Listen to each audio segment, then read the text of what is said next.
My Lords, I join with the Noble Baroness Lady Northover and with others in thanking the Right Reverend Prelate, the Bishop of St Albans, for securing this important debate.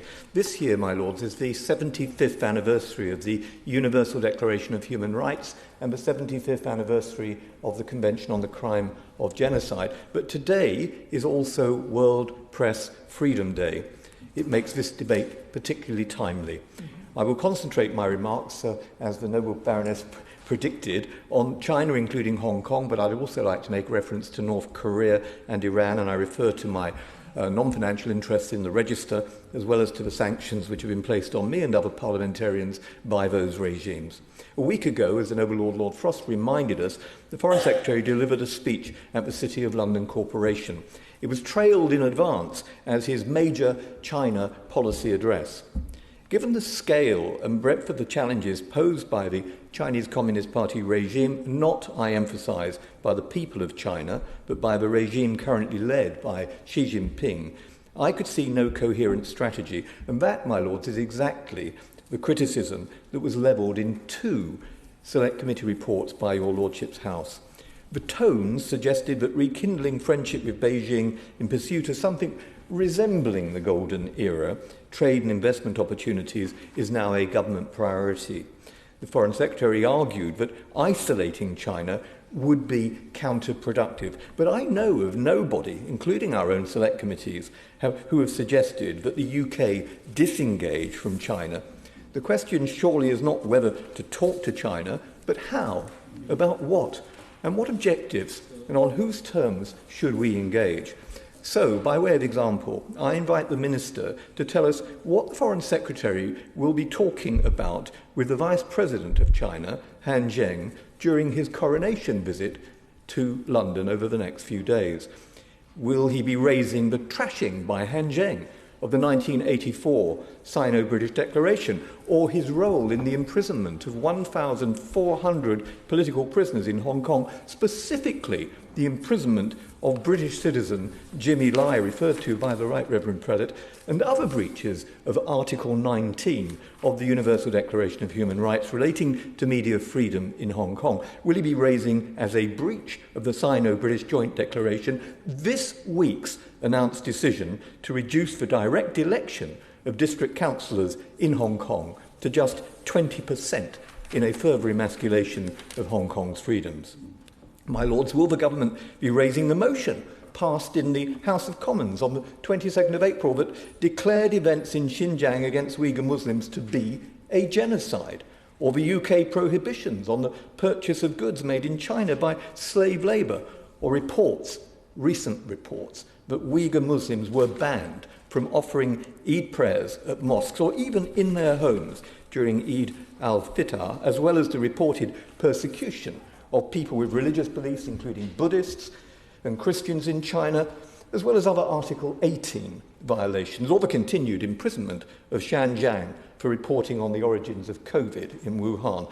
Will the government be raising the forced organ harvesting, which the Noble Baroness Lady Northover has raised in your Lordship's House, along with members from all sides on a number of occasions, and the persecution of Falun Gong, the crackdown on civil society lawyers, bloggers and dissidents across China, and the alarming threats to Taiwan, whose almost 24 million people face increasing dangers and indeed an existential threat to their vibrant democracy and self-determination. My Lords, perhaps the Minister could also explain why Han Zheng is being welcomed at the coronation at all instead of being sanctioned.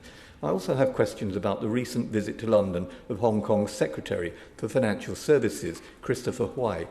Will the Minister tell the House whether the three government ministers who met him raised with him the case of Jimmy Lai, the seizure of Hong Kong government of more than 2.2 billion of Hong Kong B&O pension savings, as reported by Hong Kong Watch, of which I'm a patron, the destruction of Hong Kong's freedoms and autonomy, the breach of the Joint Declaration, the genocide that I've referred to of the Uyghurs, and threats to Taiwan, and if not, during those talks with three different government ministers, why not? Perhaps that is not the sort of engagement that the Foreign Secretary had in mind.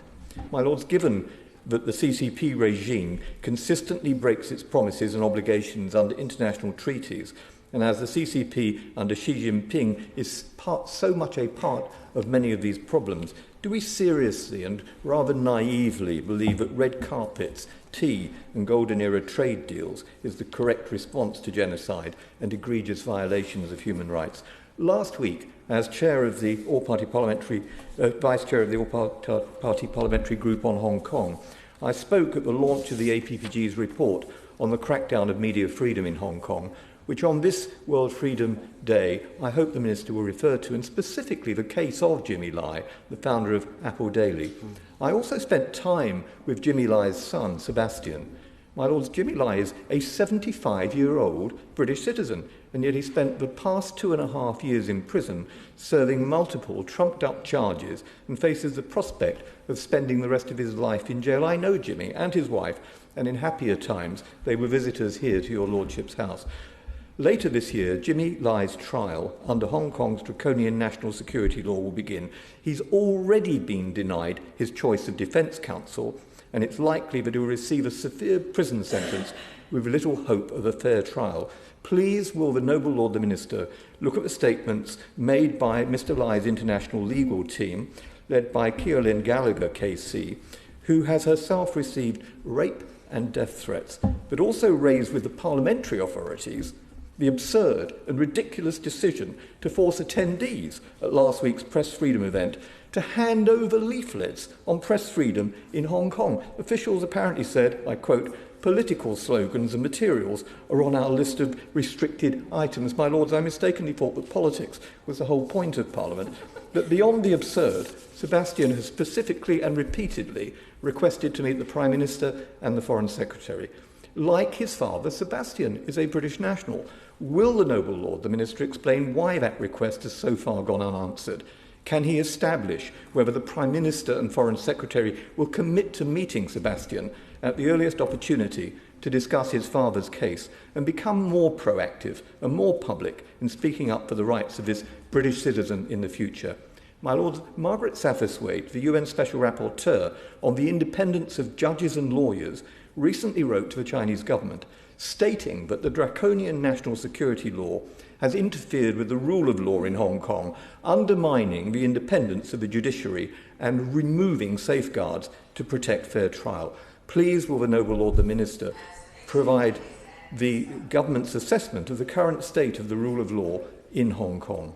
My Lords, turning very briefly to North Korea, and I declare an interest as the co-chair of the All-Party Parliamentary Group. This year marks the 10th anniversary since the establishment of the UN Commission of Inquiry into Crimes Against Humanity, chaired by the Australian judge, Justice Michael Kirby. Will the Noble Lord please tell us what steps the government is taking to follow up and implement the recommendations of the Commission of Inquiry, particularly its call 10 years ago for its findings of crimes against humanity to be referred to the International Criminal Court? And on Iran, which has been referred to, will the Minister please explain why the Iranian National Guard has not been prescribed as a terrorist organisation? Whether we can expect to see action on this soon? And please can he tell us about the plight of Iranian journalists, especially women, who are still in prison, and the gender apartheid faced by Iran's women and girls? And finally, my Lords, I've spoken repeatedly in the House about the short-sighted decision to cut BBC Persian radio services and attack the decision to abolish Arabic services. And I welcome what the Right Reverend Prelate said about this when he introduced the debate. My Lords, yesterday, the BBC said that the crisis in Sudan had led them to open a new, guess what, radio service in Arabic on shortwave, QED.